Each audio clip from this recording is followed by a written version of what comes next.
भाषेचा दर्जा मिळालेला आहे. त्यामुळे बंगाल भाषिक सुद्धा मराठी भाषिकांसारखेच अतिशय आनंदी झालेले आहेत. अगदी सामुदायिक आनंद साजरा करतात 5 भाषा.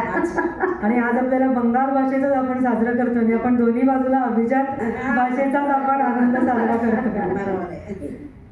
तर तुम्ही ज्या संकल्पना म्हणाल्या त्या बंगाल भाषेमधल्या सगळ्या संकल्पना अतिशय वेगळ्या आहेत. तर या 9 दिवसांमध्ये दुर्गोत्सवातील पहिली ठळक संकल्पना म्हणजे चाला. नवरात्रीत दुर्गा देवीच्या महिषासूर रूपाची पूजा केली जाते आणि महिषासुराचा वध करून दुर्गेची पूजा केली जाते. त्याबरोबरच इतर देवी देवतांच्या मूर्ती देखील बनवल्या जातात. या संपूर्ण सादरीकरणाला चाला म्हणतात. देवीने त्रिशूळ धारण केलं असून तिच्या चरणी महिषासूर नावाचा एक असुर आहे आणि तसंच सालीवर शिवाची मूर्ती किंवा चित्र आहे. त्यातलीच दुसरी संकल्पना म्हणजे डोळा. चोखुदान ही कोलकात्यातील दुर्गा पूजेच्या सर्वात जुन्या परंपरांपैकी एक. चोखुदानच्या वेळी दुर्गेच्या डोळ्यांना नैवेद्य दिला जातो. चाला बनवायला 3 ते 4 महिने लागतात आणि यामध्ये शेवटी दुर्गेचे डोळे तयार होतात. त्यातलीच पुढली संकल्पना म्हणजे आठव्याचं महत्त्व. अष्टमीच्या दिवशी अष्टमी पुष्पांजलीचा सण साजरा केला जातो. कलकत्त्यातील दुर्गापूजा ही केवळ मंडपांपुरतीच मर्यादित नसून इथे 2 प्रकारच्या दुर्गापूजा होतात.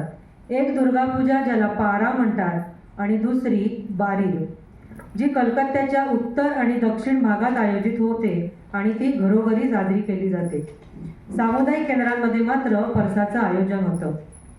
देवीच्या उपासनेच्या रूपांपैकी मानला गेलेला सर्वात शुद्ध आणि प्रसिद्ध प्रकार म्हणजे कुमारी पूजा.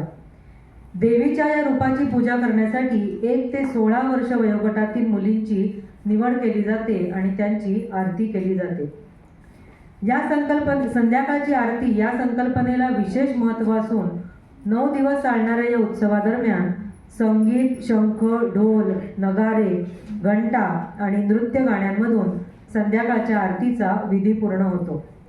उत्सवाच्या दिवशी शेवटच्या दिवशी महिला सिंदूर खेळा खेळताना एकमेकांना सिंदूर लावून रंग लावतात आणि संपूर्ण उत्सवाचा शेवट होतो. बंगालच्या परंपरेमध्ये धुनूची नृत्य म्हणजे आई भवानीची शक्ती आणि ऊर्जा वाढवण्यासाठी करण्यात येत असून हे एक शक्ती नृत्य आहे. विशिष्ट प्रकारच्या ढोलाच्या तालावर तोंडात धूप घालून पेटवलं गेलेलं मातीचं धुपाटणं धरून हे नृत्य केलं जातं. म्हणजे प्रत्येकडे वेगवेगळे नृत्याचे प्रकार आहेत. हा सुरू असतो. बंगाली भाषा म्हणजे साखरेच्या पाकात बुडालेल्या रसगुल्ल्यासारखी गोड आहे आणि त्या भाषेचे मृदू बोल कानाला सुखावतात. मैत्रिणींनो, आम्हाला खात्री आहे की हे सर्व ऐकून तुम्हालाही बंगालच्या दुर्गोत्सवाचा आनंद मिळाला असेल. तर असा आहे आमचा आमार दुर्गोत्सव.